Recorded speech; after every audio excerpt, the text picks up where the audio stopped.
Shri Jagannath degree महाविद्यालय माँ गछटिए कार्यक्रम अनुष्ठित।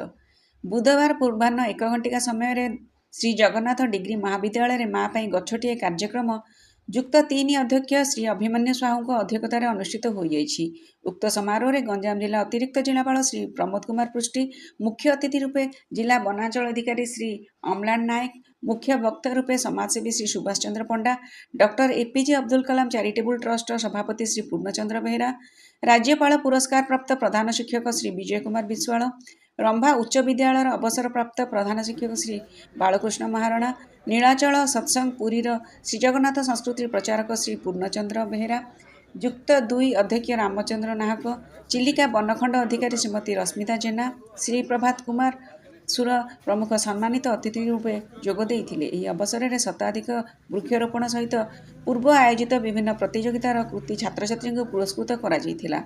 उक्त कार्यक्रम में जातीय सेवा योजना अधिकारी श्री रंजित कुमार पाणिग्राही स्वागत वक्तव्य प्रदान करथिले और ओडिया अध्यापक डॉक्टर भास्कर चंद्र मुहली धन्यवाद अर्पण करथिले।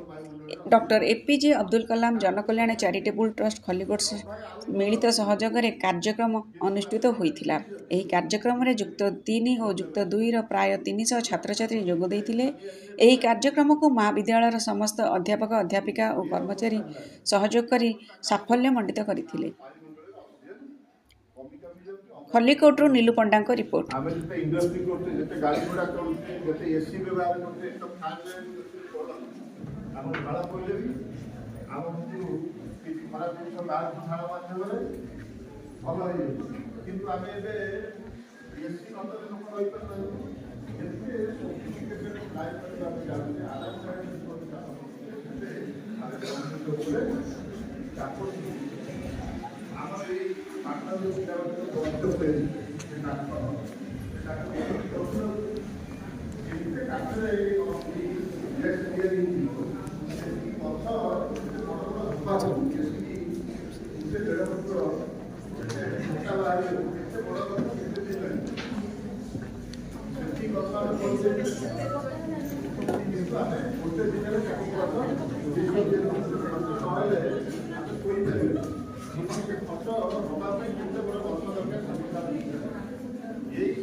तेणु सरकार चेष्टा कले गोटे सब लगे वनमहोत्सव सप्ताह पालन है से गछ लगे कि ये गोटे दिन आम स्थिर होती जो आमर ओडिशा आम कहे 75 लक्ष गोटे टार्गेट अच्छे आगुक जीव आम जो सरकार निगम नौले एजुकेशन ऑनर्स पिलाटा लिखाला आज गछ कौन है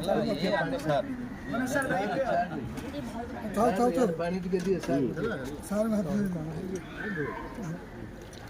सेटा के लगे पूर्ण लगन